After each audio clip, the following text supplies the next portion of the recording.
Toy izao ndraiky avana amin'ny teny zaraina zay omena antsika anio. Anova tantara ianao olon'i Kristy. Azo afatra avy amin'Andriamanitra ianao.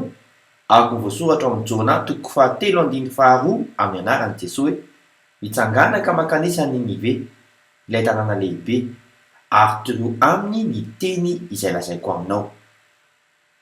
Efa ao izany, na ho mora na ho sarotra, fa izy hialoha lalina anao.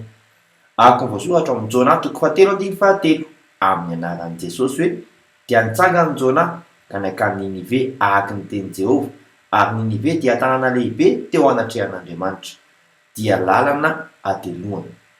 Hitondra fahasoavana lehibe izany. Araka ny voasoratra ao amin'ny Jona 3:1-4 amin'ny anaran'i Jesosy hoe ary rehefa hitan'Andriamanitra ny nataon'ireo ny amin'ny nialany tamin'ny lalan-dratsiny, dia nanenina izy ny amin'ny loza izay nolazainy hamelezana azy ka tsy nataony izany.